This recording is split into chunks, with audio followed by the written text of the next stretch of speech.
So, is pointing out calumny? I have some very disturbing news about Taylor Marshall and Frank Pavone. But before I get started, I want to share something even more disturbing. According to the top neurosurgeon of our day, world-renowned surgeon, Dr. Ben Carson, today's science, our doctors are able to save unborn children as early as 12 weeks in the womb by doing surgery.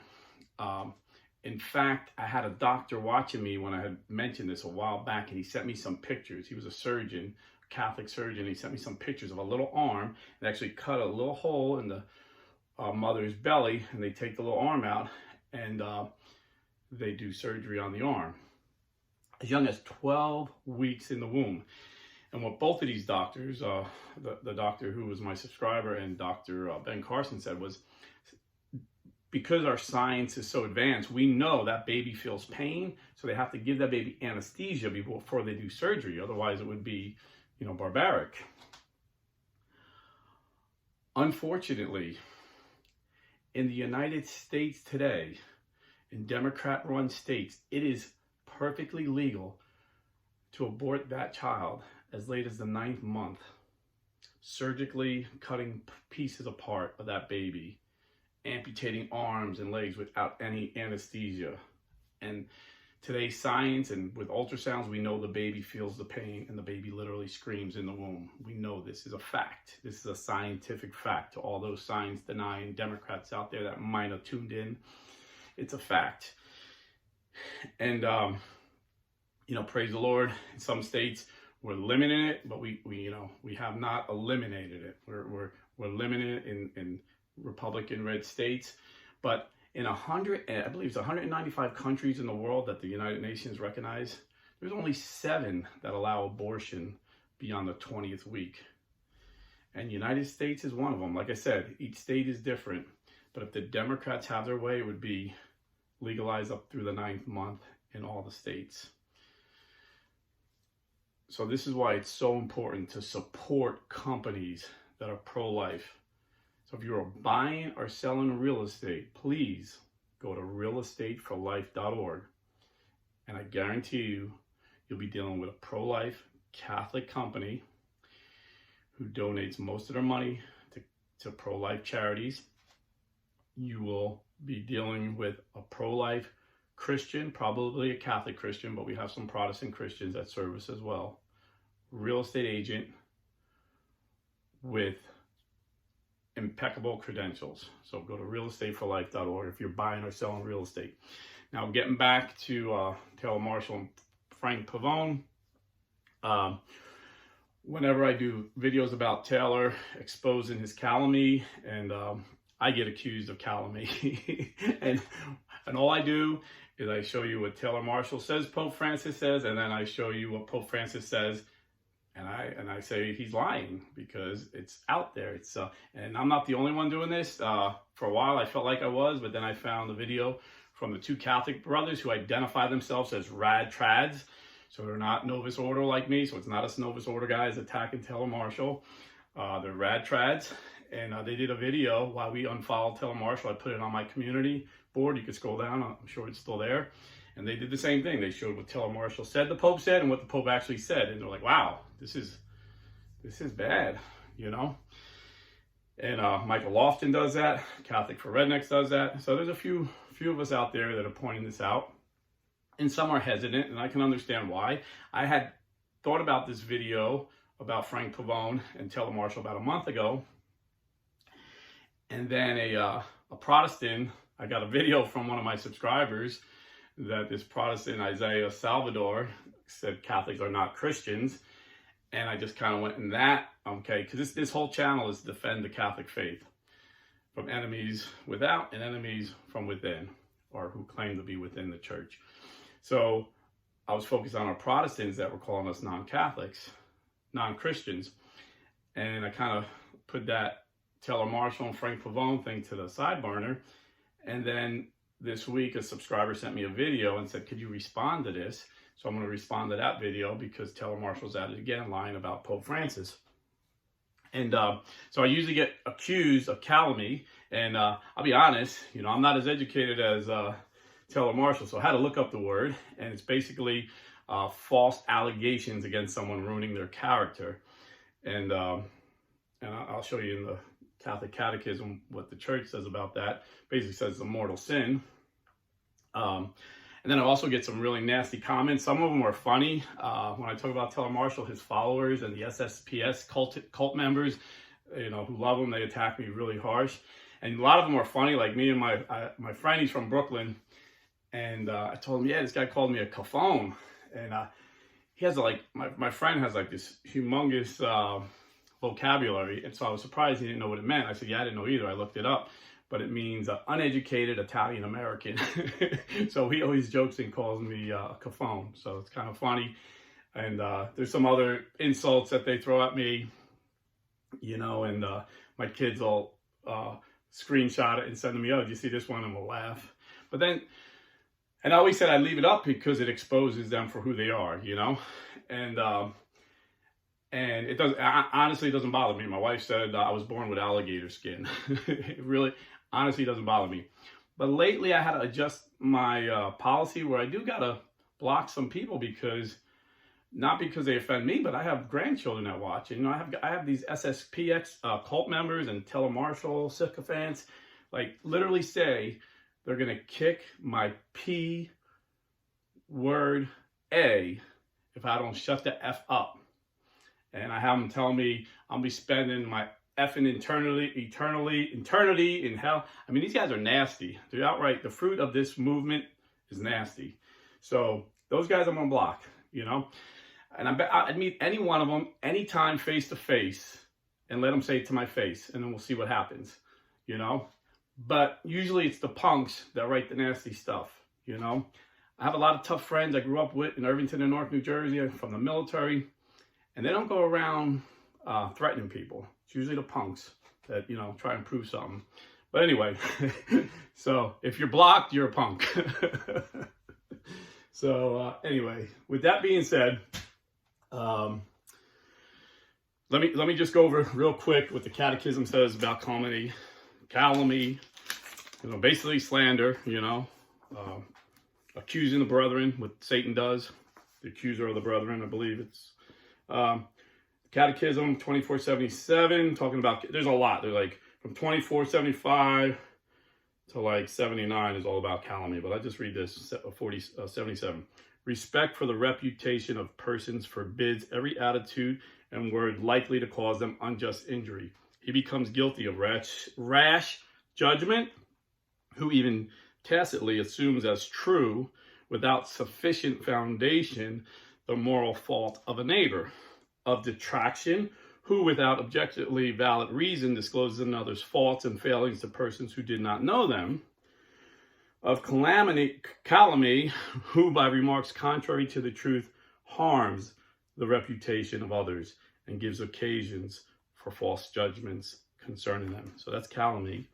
And then I just want to share the Code of Canon Law, a few things that are going to be pertinent to what I'm talking about today. Canon Law 751. Heresy is the obstinate post-baptismal denial of some truth which must be believed with divine and Catholic faith. Or it is likewise an obstinate doubt concerning the same. Apostasy is the total repudiation of the Christian faith. Schism, or like some people like to say, schism. You say scissors, I say skizzers. But schism is a refusal of submission to the Roman pontiff or of communion with the members of the church subject to them. And then there's 1373, one who publicly either stirs up hostilities or hatred among subjects against the apostolic see or against an ordinary on account of some act of ecclesiastical power or ministry, or incites subjects to disobey them, is to be punished by an interdict or by other just penalties. And then 1404, which the schismatics hate, the first see is judged by no one. So some important things to remember if you're Catholic. So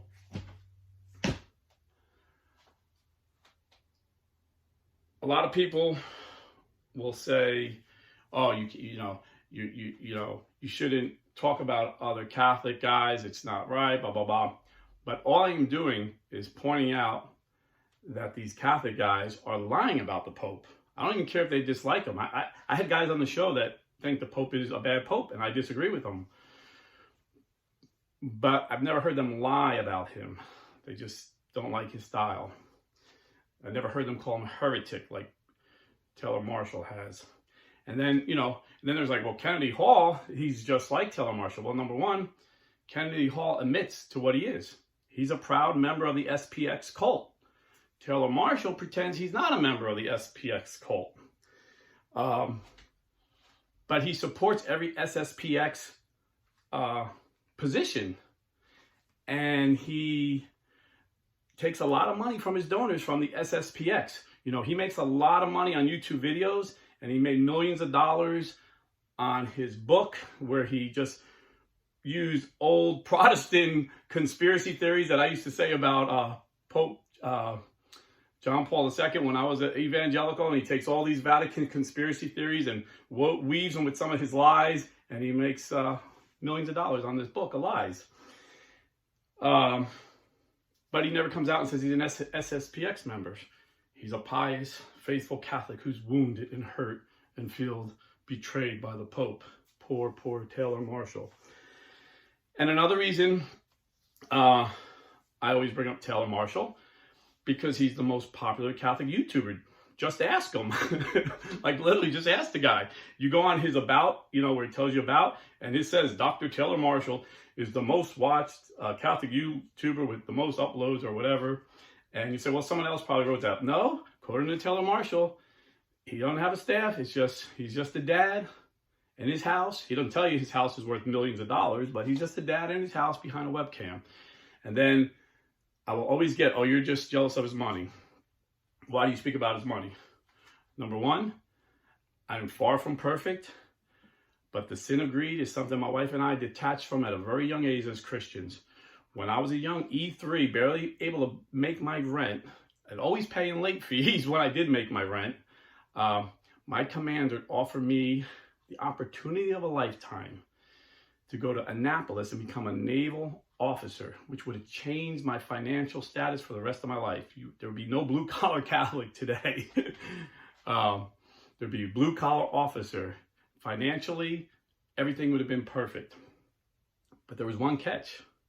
I was married with a baby, and you can't be married and be a cadet to go to Annapolis. And I detached at that moment. I had to choose between Christ and money. And it was very easy to choose. Once you know Christ, it's an easy choice. And if you know my background, I was a juvenile delinquent, high school dropout, but they had a program called the Boost Program for underprivileged recruits that scored a certain level on the ASVAB test, and I met all the criteria. So they would have sent me to like a community college for a year or something, and then prepare me for Annapolis is very challenging. Physically, I was there. That would have been no problem. And militarily, you had to be really squared away. I was super squared away. But academically, I needed to be prepared. So, and I would have been paid as an E5. I was an E3. I would have been paid as an E5. So, and then once I graduated, an officer, and he's like, so the advice I got from everybody was, divorce your wife. Don't leave her. You can still be girlfriend and boyfriend. But divorce her and then, go through the academy, and 4 years later you can marry her. Or in my case, 5 years, because I had to go through that year of pre-academy training.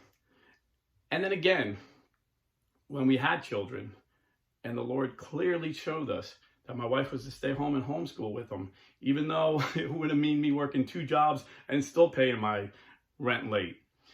Now, I don't say this to boast. I say this because St. Paul would say this. When he's talking to the Corinthians about false teachers, he's always saying, look, I was shipwrecked. I was homeless. I've been beaten. I'm telling you this because I believe it's true, not because I'm trying to get some financial gain. And St. Paul also says, he talks about financial gain. He go right here. He says to Timothy, and then I'll get to that story about Frank Pavone and Marshall in a minute. He says to Timothy, 1 Timothy 6, verse 6, there is great gain in godliness with contentment, for we brought nothing into the world, and we cannot take anything out of the world. But if we have food and clothing, with these we shall be content.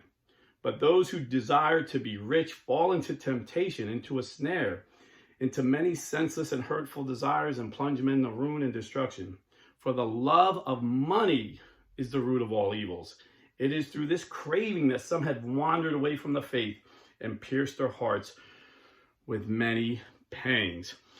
So this is why I talk about Taylor Marshall's money. I could care less how much. I have a lot of wealthy friends that are good Catholics, and they're godly men. They know a lot more about the faith, and they're better Christians than me. But when you're making your money lying about our church and lying about the Pope, as much as Jack Chick did back in the day when I was an evangelical, I'm going to call you out. I don't have a great big platform, but the few people I could save from this toxic lie of teaching, I'm going to do my best. And Jesus said this, Matthew 7:15 through 20. Beware of false prophets who come to you in sheep's clothing. So they're not going to come all slick and looking like, a shyster that you're not going to trust. They're going to come all pious and holy. Beware of false prophets who come to you in sheep's clothing, but inwardly are ravenous wolves. You will know them by their fruits. Are grapes gathered from thorns, or figs from thistles? So every sound tree bears good fruit, but the bad tree bears evil fruit. A sound tree cannot bear evil fruit, nor can a bad tree bear good fruit. Every tree that does not bear good fruit is cut down and thrown into the fire. Thus you will know them by their fruits. And what is this fruit of Taylor Marshall? I get emails every day of people that tell me they were about to leave the Catholic faith after watching Taylor Marshall for days and weeks. And one of them is my friend John Edwards from Catholic for Rednecks. That's how we got in touch. He said the same thing. I was about to leave the Catholic faith that I loved, because I used to work overnight at EWTN in security, and I would just binge watch Taylor Marshall. And just like all the other guys, he said he found Catholic YouTubers that exposed Taylor's lies. So that's why I'm exposing them. Not to bash this guy. I pray for this guy. I don't know why he's doing what he's doing, but what he's doing is lying, and I'm going to show you that. And he's getting a lot of money from SSPX donors, and he never comes out and says he's SSPX. But he supports every one of their positions. And if you're not familiar with SSPX, they are a schismatic cult that, and they'll say, oh no, we're not schismatic anymore because Pope Benedict lifted the excommunication on the 4 bishops. Okay, so they were started by an excommunicated bishop, Marcel Lefebvre, and he ordained 4 bishops. When the Pope directly said, don't do it, he's like, F you, and he did it. That's what he did. So these 4 bishops went begging and pleading with Pope Benedict to show them mercy, and he did, and he lifted their excommunication. And so, see, we're not excommunicated anymore. But Pope Benedict clarified it, and this is what he said. The remission of the excommunication has freed the 4 bishops from a serious canonical penalty, but it has not altered the juridical position of the Society of St. Pius X, which at the present time enjoys no canonical recognition within the Catholic Church. Even the 4 bishops, though released from excommunication, have no canonical function in the church and cannot legally exercise a ministry within her. The note also stated as indispensable condition for any future recognition of the Society of St. Pius X is their full recognition of Vatican Council II, which they still don't recognize, and of the magisterium of Popes John 23, Paul VI, John Paul I, John Paul II, and Benedict. The note also denounced Williamson's views on the Holocaust as absolutely unacceptable. And I did a video about the Nazis within the SSPX. They wanted to do this funeral for this convicted Nazi. They wanted to honor him. And the church told them they couldn't do it. Or the government actually stopped it in the country they were in because they don't care what the church says. But Bishop Williamson must absolutely, unequivocally, and publicly distance himself from his views concerning the Holocaust. So he's a Holocaust denier, didn't think Hitler was a bad guy, basically. But they were unknown to the Holy Father at the moment of the time he lifted his excommunication. So after he lifted his excommunication, people were like, wow, you know, the guy's a Holocaust denier. He's a Nazi. So Pope Benedict said, you need to deny that, these views you have.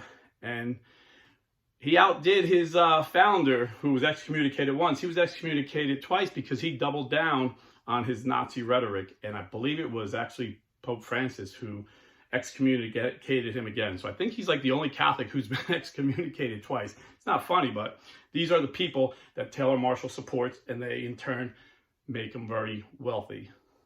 So that's that. And the whole point of the video was to show you lies about Pope Francis that a lot of people believe, because on Taylor Marshall's Instagram, he surveyed his followers, people that follow him, and asked, do you think Pope Francis is a valid pope? And the majority said no. A majority said no. And he didn't rebuke them. He didn't correct it. My son said he was testing the water. Once it gets up to 75%, then he'll go full set of Cantus. But, you know, he's got to test the waters. There was a poll he was taking for his future career.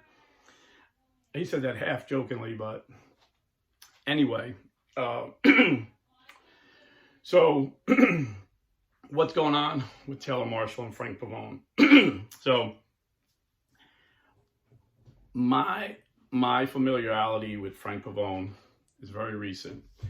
I was at a event at church where our priest was talking about how we should vote, and we have to vote the way the Catholic Church, you know, morally, basically vote pro-life and pro-traditional marriage. And so he had a lot of conservative Catholics there that loved his little talk. And one guy came up to me and told me he had a YouTube, and I said, oh, I have a YouTube too. And he goes, oh, you ever have Frank Pavone, Father Pavone on? And I said, and I had to admit, I didn't know who he was. He's like, oh, you're kidding me. He's like one of the most pro-life priests. He's the head of the Priest for Life, blah, blah, blah. And he's like right here, like 30 minutes away from the church. I'm like, no way. So I was taking a week off for vacation, just, you know, because I use it or lose it. So I had nothing planned. I was just taking a week off. And I called his office, which was like it was 45 minutes from us. And I spoke to his secretary and I said, hey, I'd like to have Father Frank on my Zoom. We could talk about life issues. I said, I'm off all next week. You tell me the day and the time and we'll get it done. And she's like, well, I'm like super busy. I'm sure he'll want to do this. She said, in fact, it would probably be easier if you come here. And she said, we actually have a studio. You could do it in our studio. So I was like, oh, cool. I was like all excited. And she said, I'll call you next week. So that Sunday, I was speaking to a priest who I respect, very godly, very holy priest. And I was like, hey, yeah, I'm going to be going to Frank Pavone's studio and interviewing him. And he said, you know, it's not a good idea, Rob. I'm like, why? He said, you know, he's done a lot for the pro-life movement. He's done a lot of good, but he's in defiance to his bishop, and that's a bad place for a priest to be. I go, what do you mean? He said, well, his diocese, I think he said, is in Texas, and they let him come to Florida, and now they keep telling him he needs to come back to his diocese and, you know, be a parish priest. And he's saying no. And he was like, this has been going on for years. And he said, you know, I don't think the bishop would want you to do it either. So now I was caught between a rock and a hard place because, you know, for 30 years I was an evangelical, and I bashed your popes, I bashed the church, almost as much as Taylor Marshall does on his show. And when I came back, you know, if I could have seen the Pope Francis, you know, I said in one of my other videos, it was kind of like a moment in The Godfather where Michael Corleone wanted nothing to do with his family until his father was sick and died. You know, his father was shot and died in a hospital, and Michael came up to him and said, Papa, this is Michael. I'm with you now. And if I could have seen Pope Francis, I'd have been like, Papa, this is Rob. I'm with you now. You know, so I feel the loyalty, and then the Catholic Church teaches we need to be in submission to the hierarchy. So even though the bishop didn't tell me not to do it, I felt like I was kind of being disloyal if I did do it. So I was kind of, but I told the woman I would do it. And the Bible says that your yes be yes and your no be no. And you should always be a man of your word. You know, I always say my word is my bond. You know, I don't have much, but I got my word, you know. So I was kind of like struggling with that, praying for God to show me what to do, you know, because it's kind of like the bishop didn't tell me not to do it.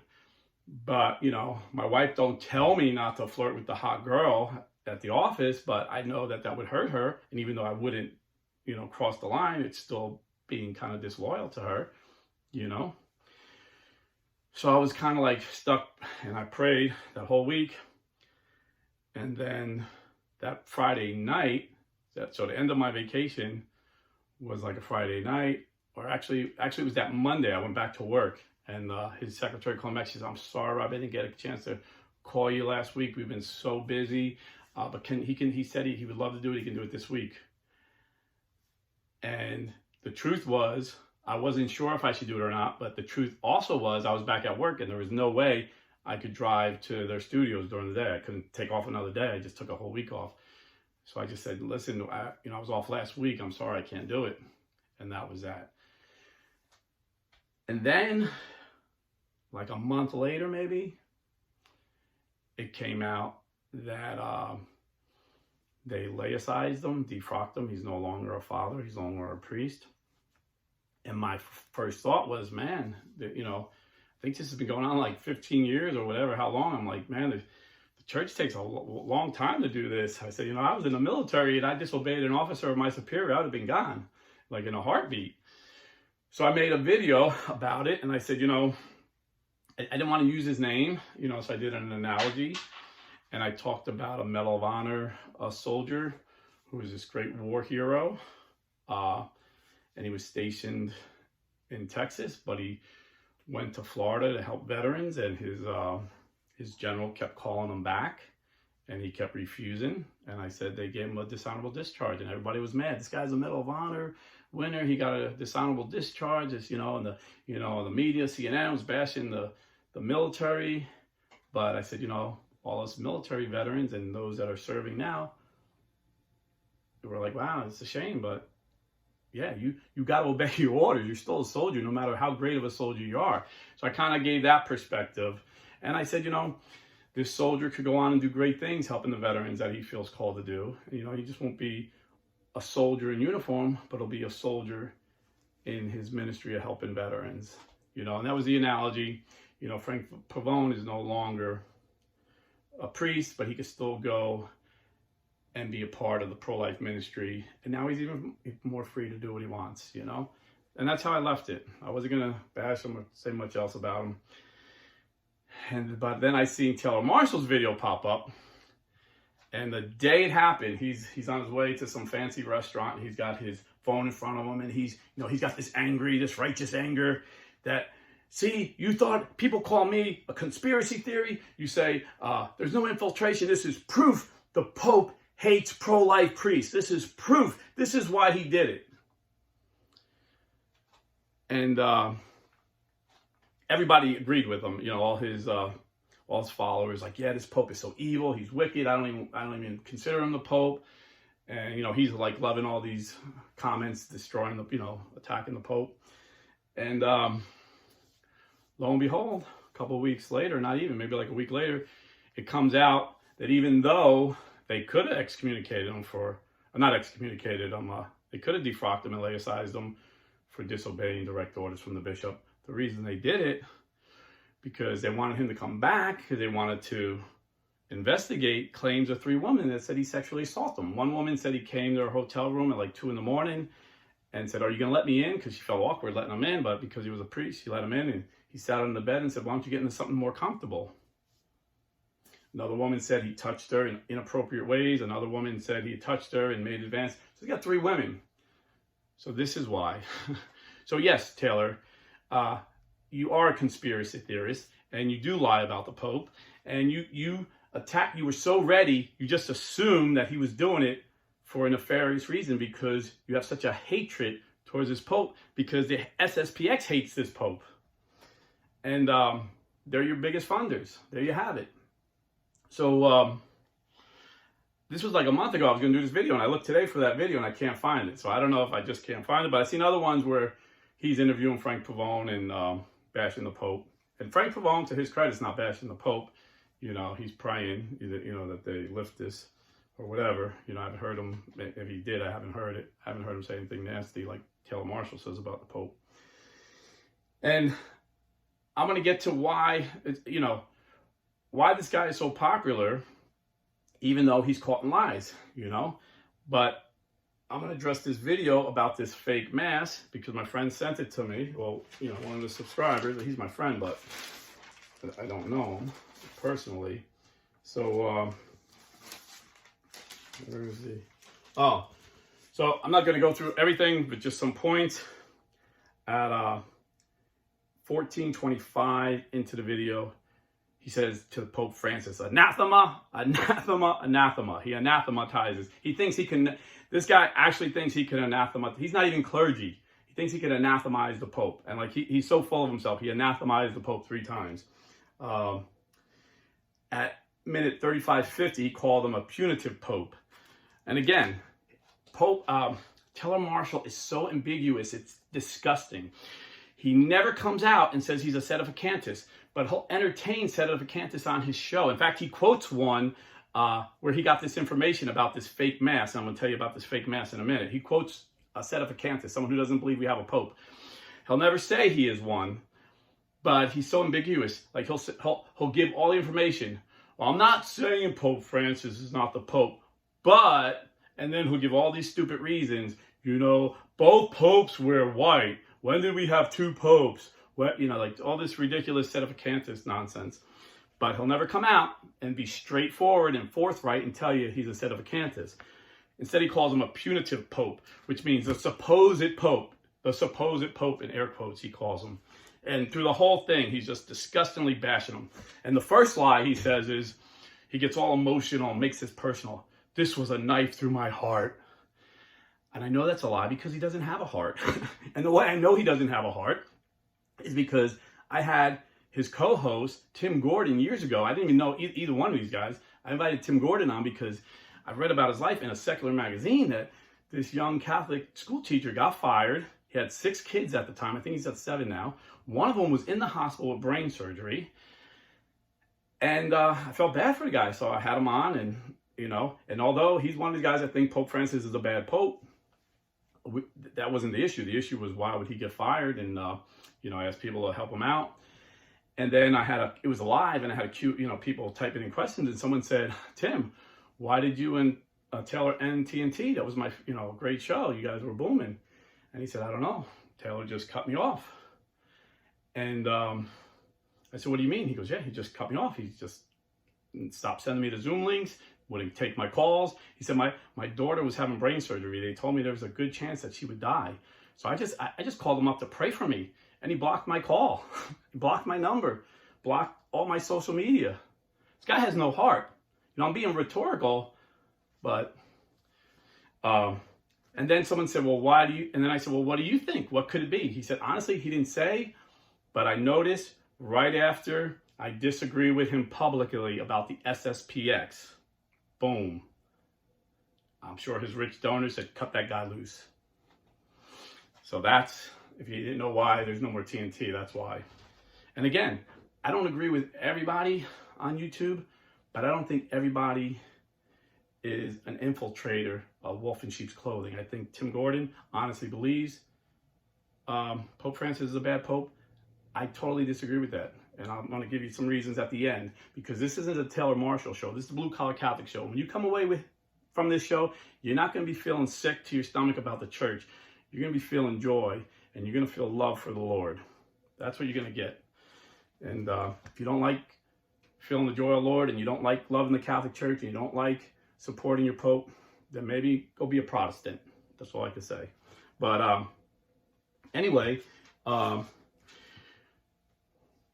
video he made, so these Anglicans had mass, these Catholic Anglo Catholics. They're called Anglo-Catholics, all right? But they're not affiliated, they're not in communion with the Catholic Church.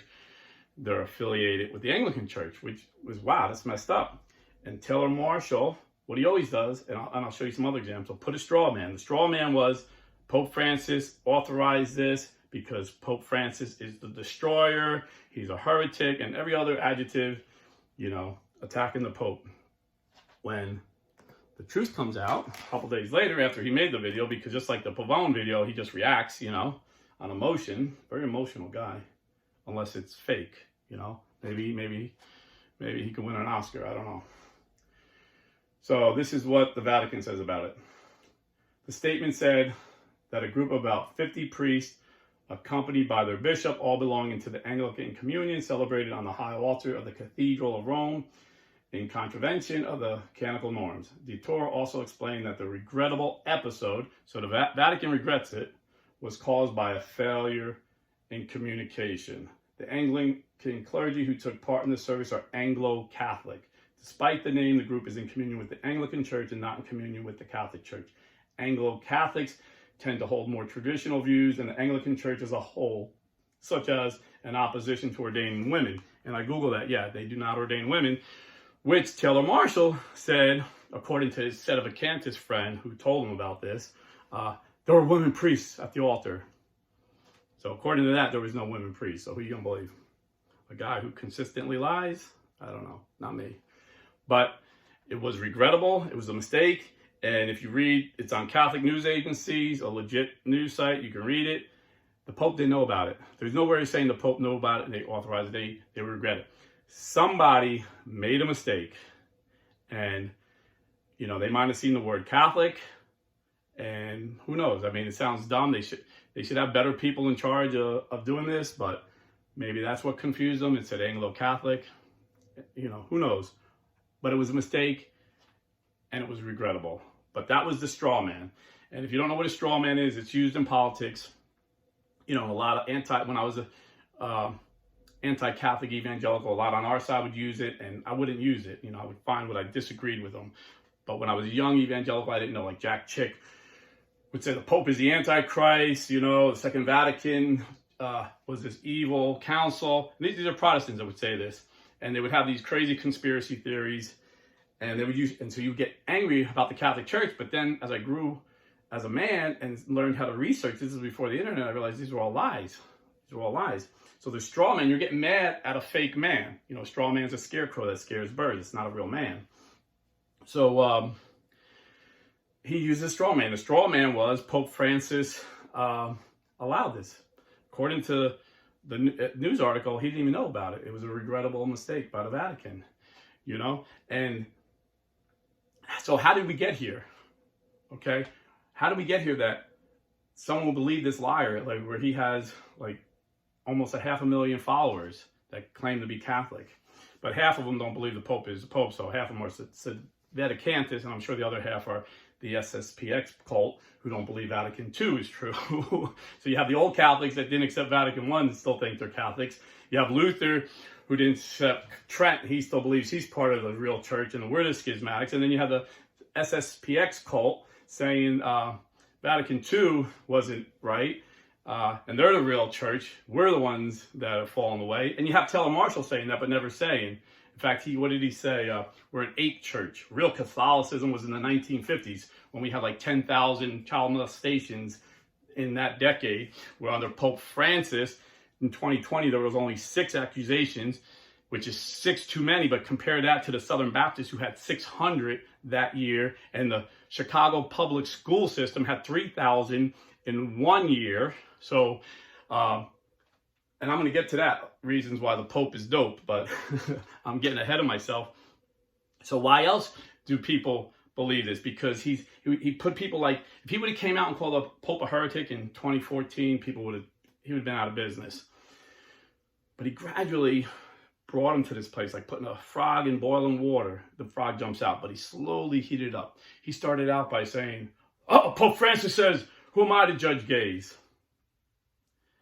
And totally took him out of context. Took him out of context. He said he would rather have a homosexual come to confession and repent if you listen to the whole thing.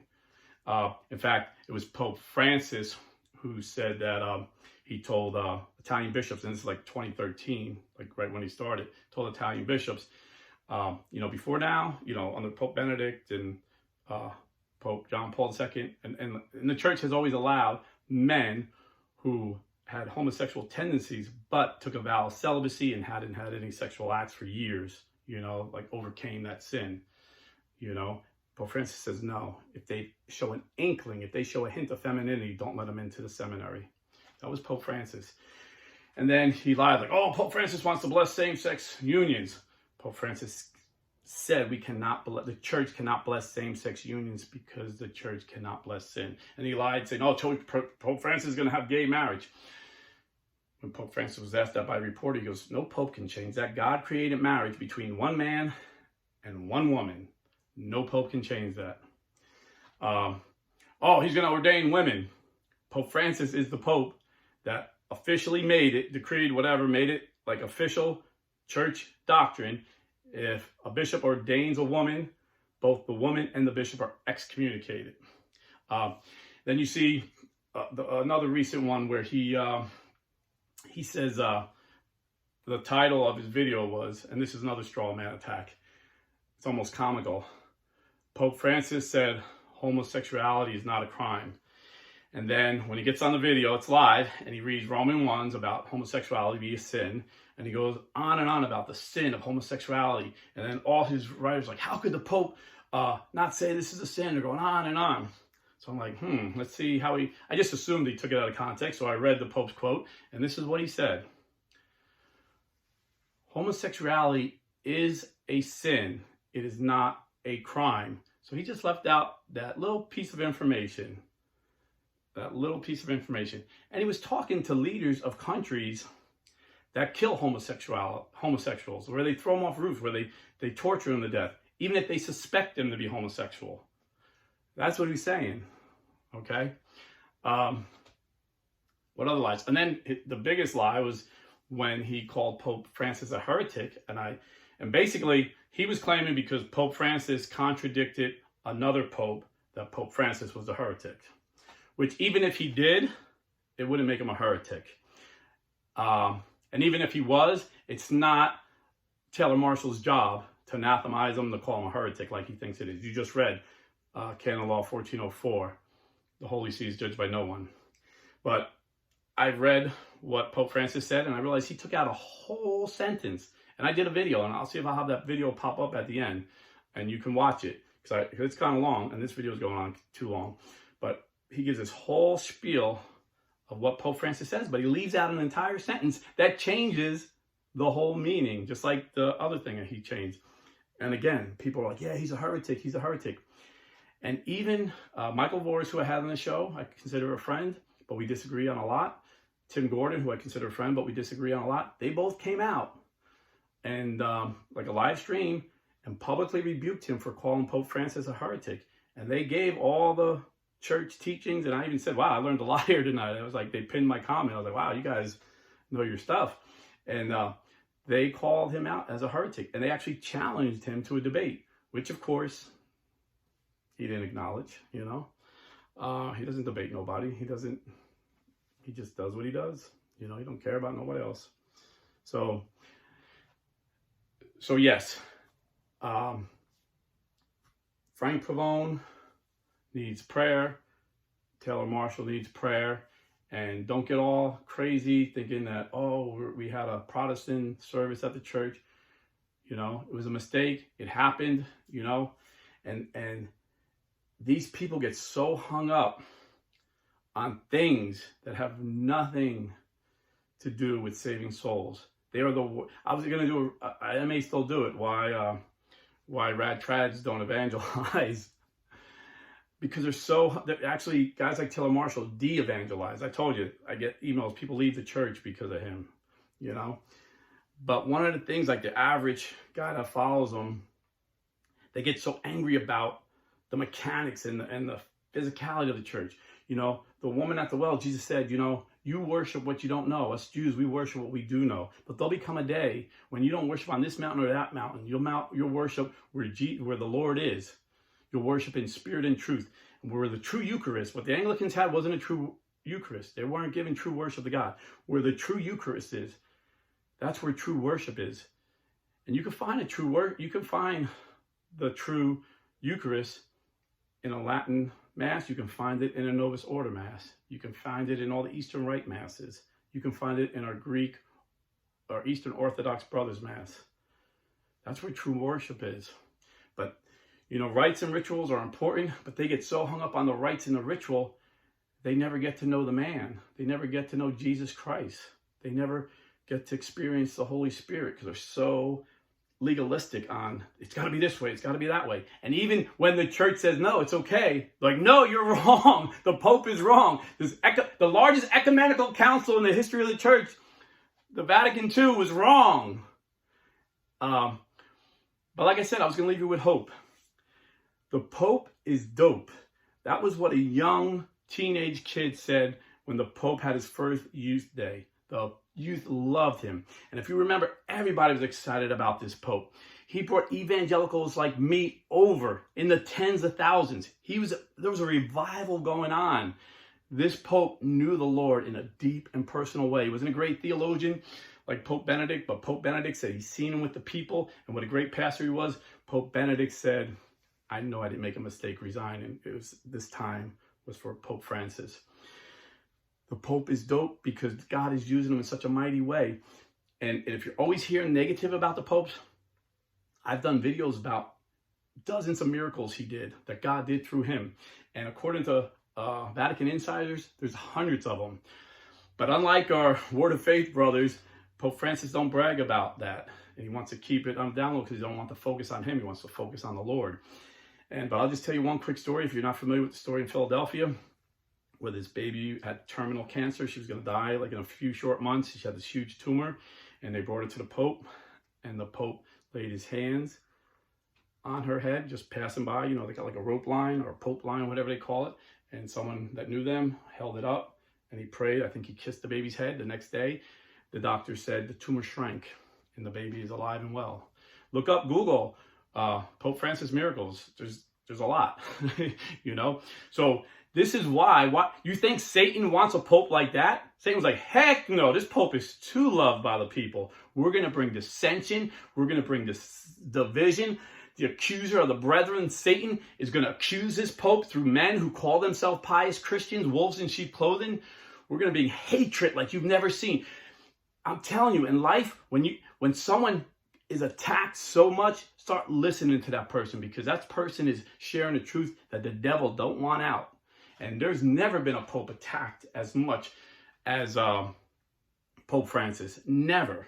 They attack him, and he's being attacked from within. That's the worst kind of attack, when your own children attack you, and they don't even recognize you as their father, or they call you a bad father, and they get people to believe the lies. But again, the Pope is dope, and regardless, Jesus told Peter, on this rock I will build my church, and the gates of hell will not prevail. From the time Pope Francis took his pontificate, 2013, the church has grown from 1.1 billion to 1.3 billion Catholics. When every mainline Protestant denomination is going down in numbers, and they're splitting like crazy, the Methodists, the Southern Baptists, they're all splitting like crazy. The Presbyterians, Scott Hahn calls the split peas. They're splitting so much. And as the sex abuse cases are rising in the Southern Baptist Convention, Jason Burry, the journalist who broke that story about the child abuse in the Catholic Church, have recently written a piece, and he said Pope Francis is light years ahead of his predecessors in attacking this abuse scandal. And I told you the last number we got was 2020. There were 6 allegations, but if you go all the way back to like 2010, that it goes as low as 3 to 6. That's the average is like 5, I think, which is 5 or 6 too many. But compared to our Protestant brothers and sisters right now, they're being exposed. We need to pray for them. And the United States public school system, who has like hundreds of thousands a year. I just told you Chicago alone had 3,000. So this is a rampant mortal sin that's happening in our country. But Pope Francis got it under control, and according to Jason Barry, he's light years ahead because of the safeguards he put in and the investigations he's done. And and to me, the proof is in the pudding. He defrocked the highest member of clergy ever. And it was, another rumor of Taylor was he was protecting McCarrick. He defrocked him, laicized him. The guy deserves to be in jail, but the church can only do what it can do. The church gave the harshest punishment. So if you're feeling hatred towards the Pope, if you're feeling hatred toward the Catholic Church, that's a sin, bro. That's a sin. You need to go to confession, confess this sin, and turn off this toxic man, Taylor Marshall. Turn him off. Pray for his soul that he repents, because he's on a dangerous path leading. Jesus said, it's better you have a millstone put around your neck and throw it into the ocean than you lead one of these little ones astray. And even though these are grown men that are following him and grown women that are following him to Jesus, they're little children. My wife told me something beautiful the other day. She said, she was in daily mass, and the kids in the school were there, and the Lord told her, this is how I see my children. And it hit her, how can I judge someone when they're just a little child? And we're all, no matter how many degrees we got, we're all children. We're all children of God, And I searched my heart. I have no anger towards this man. I have anger towards his teachings that are leading people astray. When I get people telling me I was about to leave the Catholic Church because of Taylor Marshall, but I found some YouTubers that pulled me off the edge, Catholic for Rednecks. He is so thankful that he found YouTubers that pulled him off the edge. He tells everybody, become Catholic, go to RCIA, and never listen to Taylor Marshall, and you'll become a strong Catholic. So, I had a lot more I wanted to say, and, I'm just kind of gunslinging it and winging it. I have a few notes and I can't even read them because my handwriting's sloppy. But if you like what you're seeing here, please subscribe, share. It's a small channel, but I pray we reach the people that need to be reached. And most of all, stay Catholic.